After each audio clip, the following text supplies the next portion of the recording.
o que eu fiz basicamente nesse equipamento? É necessário que você faça uma criação de baseline. O que significa isso? Você não coloca nada nessa peneira, coloca apenas o solvente na outra lá, faça uma leitura, ele vai considerar todos os comprimentos de onda de 190 até 1100 com zero de absorvância sem transmitância.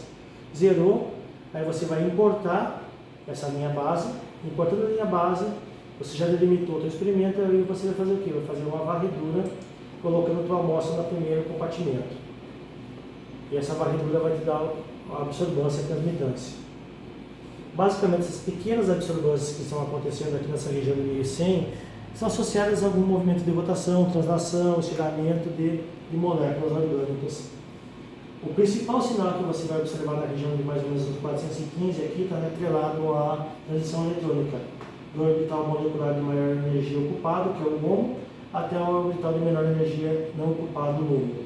E essa transição eletrônica que ele vai utilizar para fazer a leitura.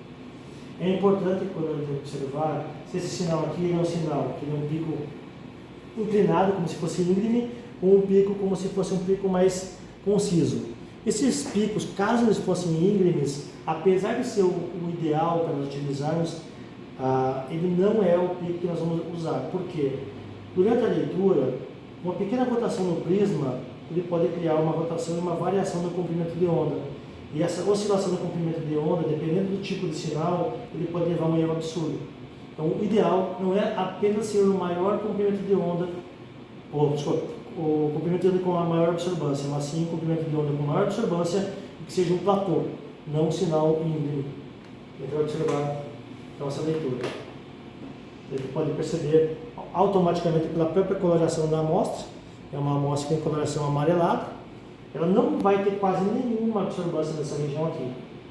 Ela vai ter mais ou menos na região de 400 nanômetros e abaixo de 400 também, porque ela é composta por água e etanol. Então você vai ter leitura da água e do etanol, principalmente na região do ultravioleta. Outra coisa importante, eu tenho cobertas basicamente de vidro, que eu utilizo, de plástico e de quartzo. Como a região que eu estou utilizando é uma região muito próxima da região do visível, do V visível e do UV, eu vou utilizar de quartzo para minimizar o erro. Se fosse numa região aqui de 600, 500, eu poderia usar tanto de plástico, vidro, ou quartzo, tanto faz. Então essa é a ideia geral. E aqui vai fazendo as leituras. Quase não tem absorvância nenhuma nessa região. Vai começar a ter na região de 500 nanômetros. É preciso fazer isso? Não. Como você já tem uma noção do seu experimento, você já sabe que o ideal para fazer a leitura é 415 nanômetros atrelado à leitura de flavonoides. No entanto, como a tua amostra já possui uma coloração, a gente está fazendo essa leitura para verificar se tem algo absorvendo junto. E daí compete. Tá? Possivelmente não vai ter nada disso. E a gente vai fazer a curva de calibração daqui a pouquinho na região de 415 nanômetros. Pode parar. 3, a absorvência da região 0,3 aqui, ó, tá vendo? 0,2, 0,3. Tá subindo, né? Mas aqui é o ideal. Isso aqui já é da água. Tá muito diluído. É isso que eu pergunto a concentração. A gente vai fazer uma curva com mais pontos, entendeu? Curva de calibração com mais pontos. Essa aqui foi a mais diluída que eu coloquei.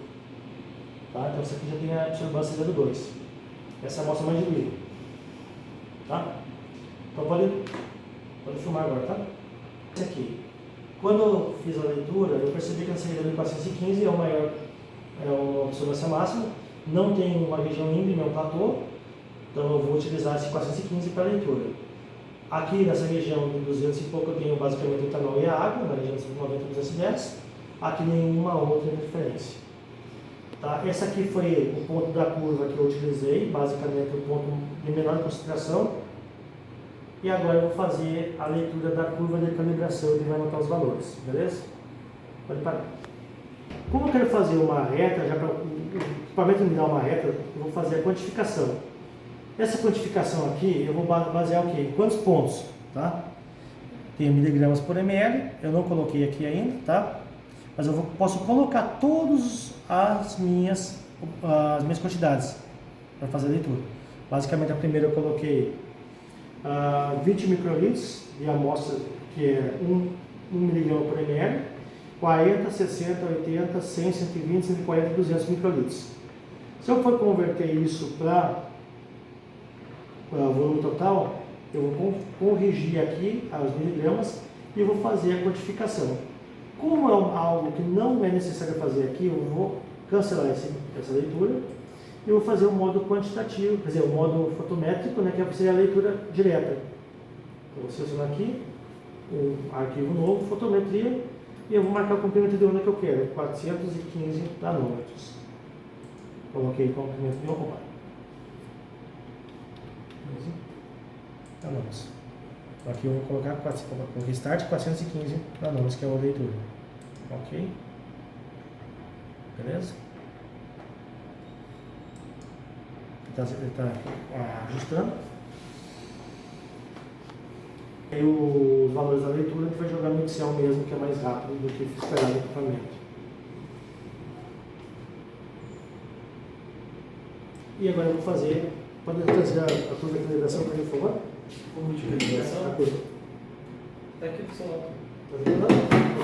Você quer curva de calibração, né? Beleza. Então, como primeiro eu coloquei aqui, basicamente, eu vou secar, né, tirar todo o material aqui dentro, colocar água para descartar, tá? Isso aqui é uma...